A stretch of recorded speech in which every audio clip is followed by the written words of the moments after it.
FBI Director Christopher Wray is resigning early, about 2 years early, under the onslaught of pressure from MAGA and Donald Trump to replace the FBI director that was originally appointed in 2017 by Donald Trump.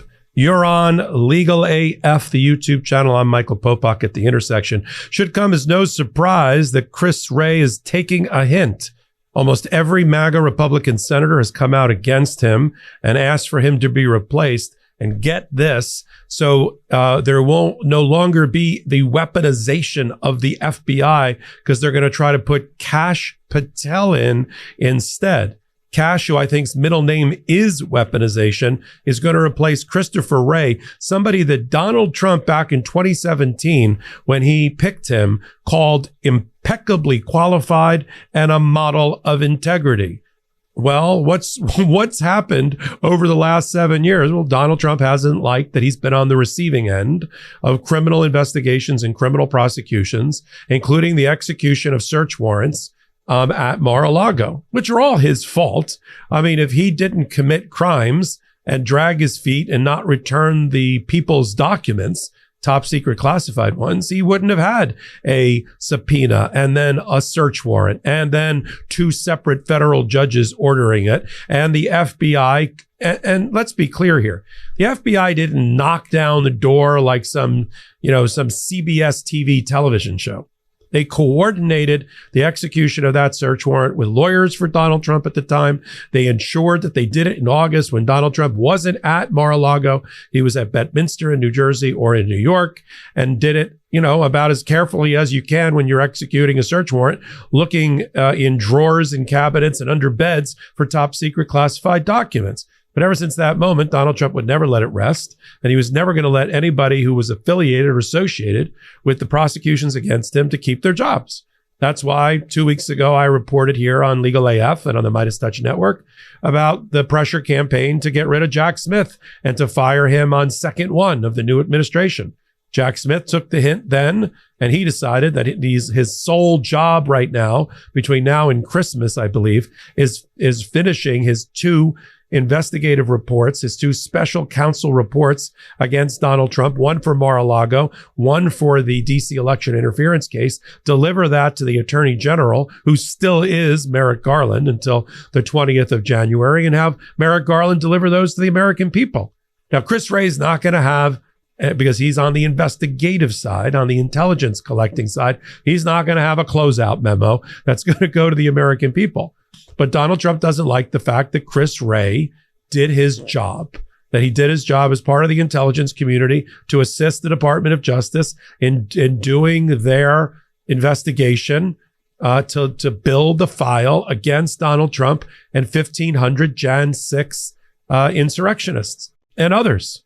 I don't think anybody, if Donald Trump wasn't on the receiving end of criminal prosecution and criminal process, he would not be replacing Christopher Wray.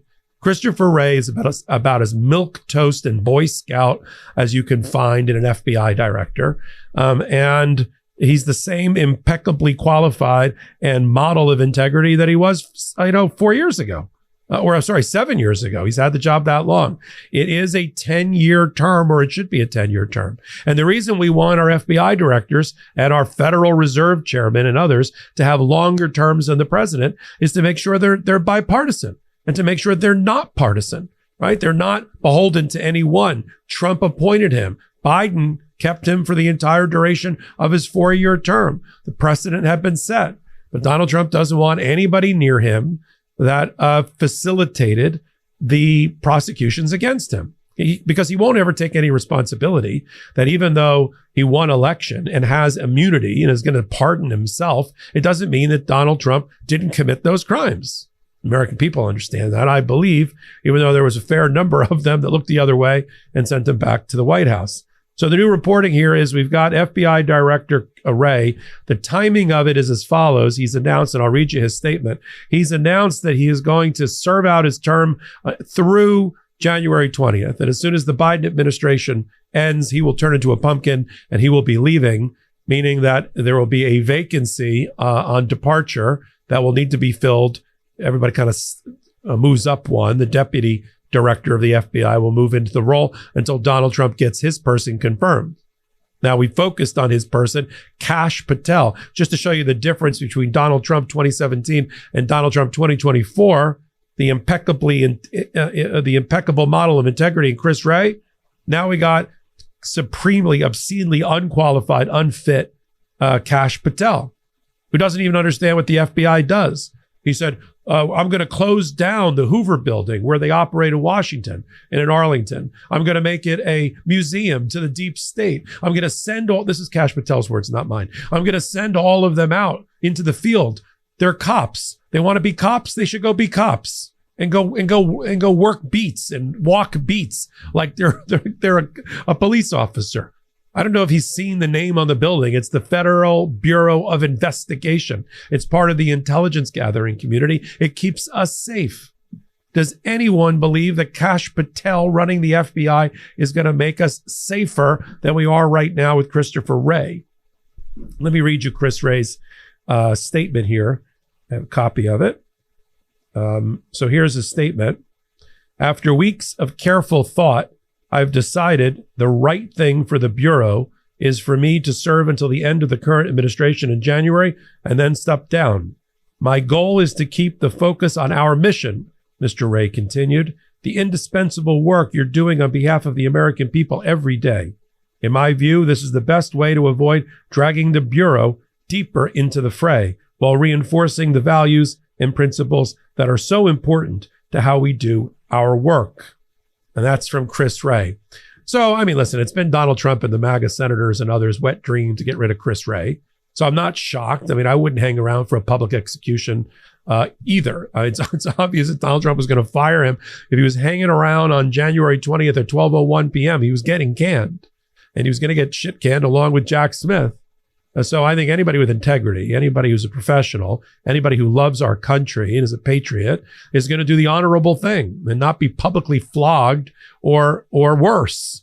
In the meantime, he'll run it effectively. This administration is not over. We keep calling it lame duck.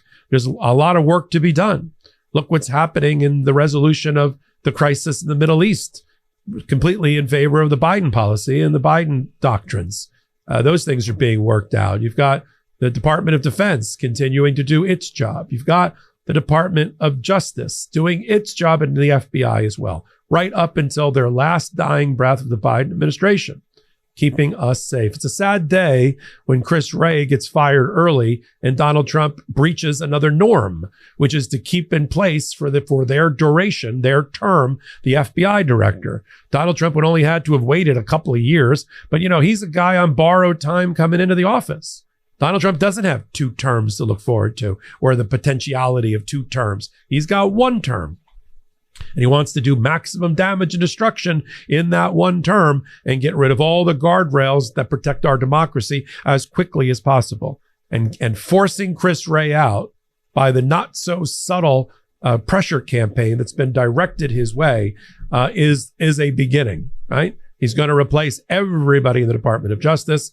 He just named yesterday Harmeet Dillon to be the civil rights director, the director of the civil rights bureau of the Department of Justice, which is an affront, frankly, to civil liberties. I know Harmeet Dillon. We litigated against her on the Midas Touch Network. I took her on in the Marjorie Taylor Greene case when Marjorie Taylor Greene tried to block the Midas Touch Network from looking at her tweets at the time, even though they were really public. They were really part of her being a congressperson. And we sued Marjorie Taylor Greene. Harmeet Dillon represented Marjorie Taylor Greene, and we worked out a resolution completely in the favor of the First Amendment. I know Harmeet from cases that I've worked with her, but she is a far extreme MAGA right-winger. She's represented everything from Tucker Carlson to Project Veritas to Marjorie Taylor Greene and the rest. She's one of the go-to darlings of the MAGA legal team. I give her credit. Unlike some of the others in Donald Trump's inner circle, I'm not accusing her of not being bright. She is bright. She is smart. She's just on the wrong side of history and morals and values for me. She should have taken something from the fact that when she showed up as a Republican National Committee member and gave a prayer at the Trump I almost said the rally, the Trump Republican National Convention. And because she's a member of the Sikh Indian community, she gave a Sikh prayer. She got booed by MAGA and said it was unpatriotic. That's the party you're in, Harmeet. Good luck. The other problem is her values don't align with American values when it comes to civil liberties.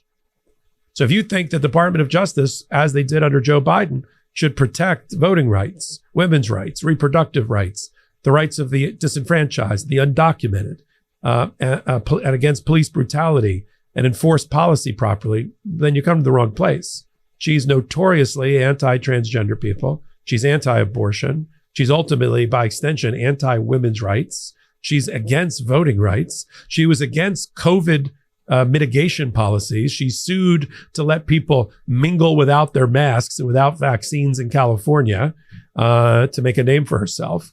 And she tried unsuccessfully to take over the Republican National Committee, a position that ultimately went to Donald Trump's daughter-in-law.